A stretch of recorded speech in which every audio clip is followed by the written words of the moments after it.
E aí, para piorar um pouco a história, vai aparecer uma senhora morta, né? Foi identificado, o nome dela é Edna. A gente tem até as imagens dela aí, naquela mesma região. Ou seja, o que está acontecendo? A gente está lidando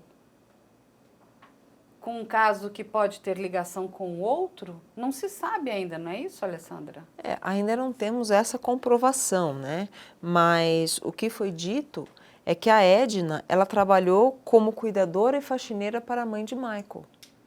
Então, existe a hipótese de ou ela ter ajudado a limpar ou ela ter testemunhado alguma coisa.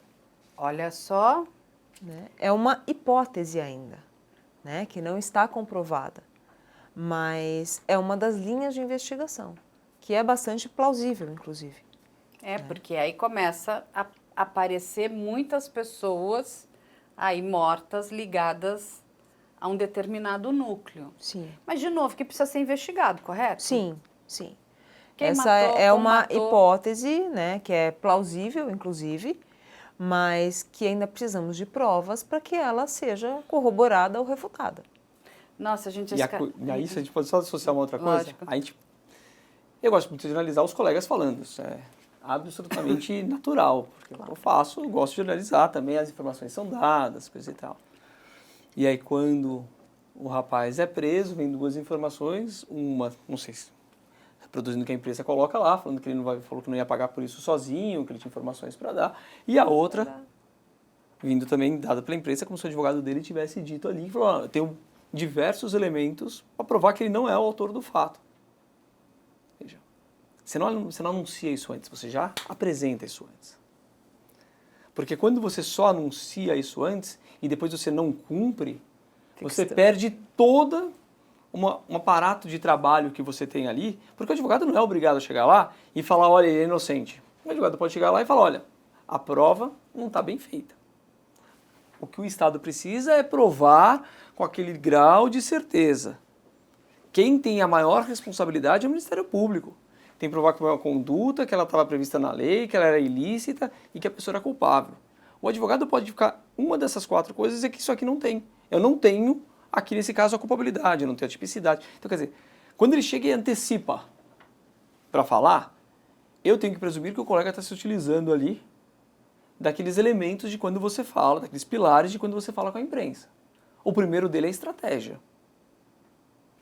Estratégia. Se eu dei essa informação para a imprensa, com qual estratégia que eu quero? Eu quero criar uma dúvida na cabeça das pessoas, eu tenho efetivamente um elemento que eu vou utilizar, depois é o interesse. Quando ele fala isso só para responder alguma coisa para a imprensa e ter alguma coisa para falar, só que aí o interesse é errado, porque o interesse tem que ser sempre em defesa do seu cliente. Muitas vezes, a melhor resposta é o silêncio.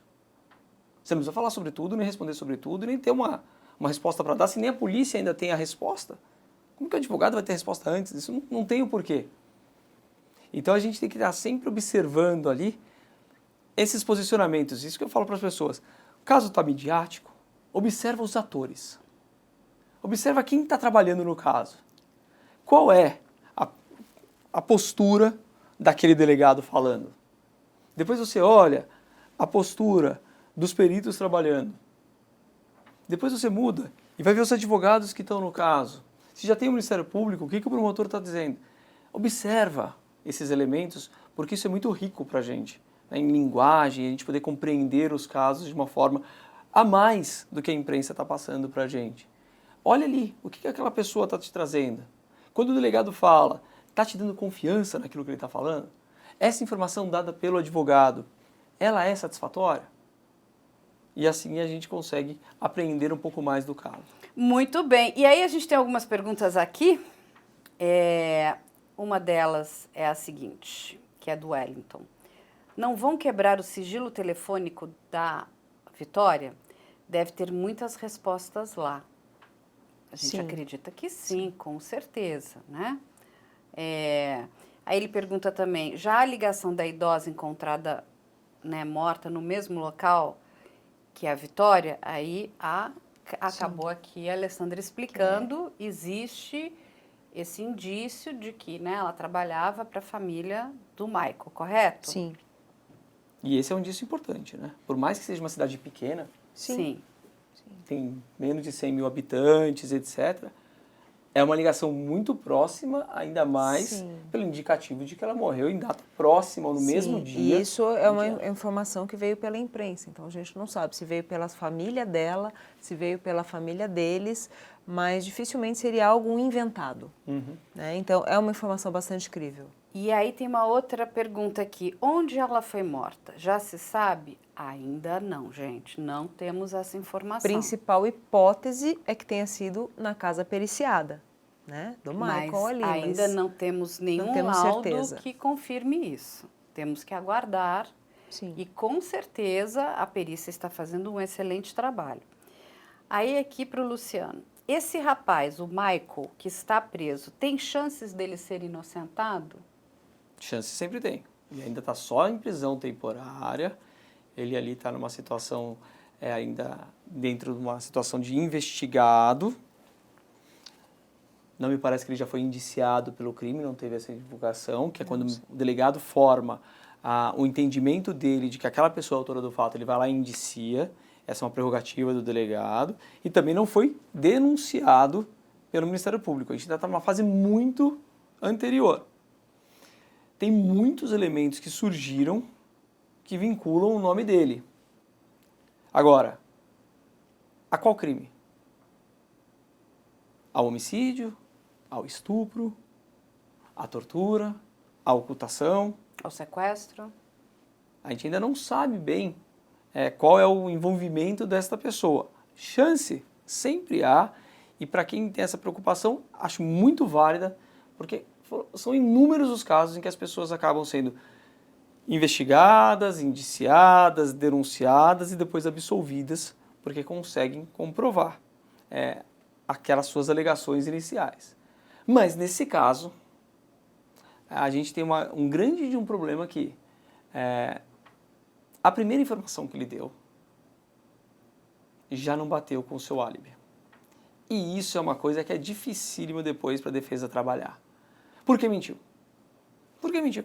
Falou que passou a noite com a mulher falou, não passou a noite comigo. A mentira é Aí já começa... uma má conselheira, né? É péssimo, é péssimo. Isso é terrível, terrível para depois a defesa trabalhar, para a jogada dele trabalhar depois. Com essa informação inicial, ela é muito ruim. Mas, segundo a imprensa, o advogado dele falou que tem provas de que ele não foi ele e que vai apresentar.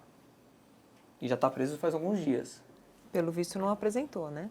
E aí a gente vai ter Tudo provas está apontando para ele. ali irrefutáveis lá na frente, que se for encontrado DNA dela, não há, né? Aí são as provas periciais de DNA, são as provas, né, técnicas digitais de celulares, de herbes, de tudo isso, porque não tem como uma pessoa dizer que não estava lá, se a herb, né, a sua radiobase diz que você estava lá. Enfim, todas essas provas, e aí tem até a prova pericial, né, do laudo necroscópico, que vai explicar muitas coisas, vai trazer muitas informações, né, se essa menina passou por violência sexual, se foi encontrado também DNA ali do agressor ou não. Então, tudo isso vai ficar explicado.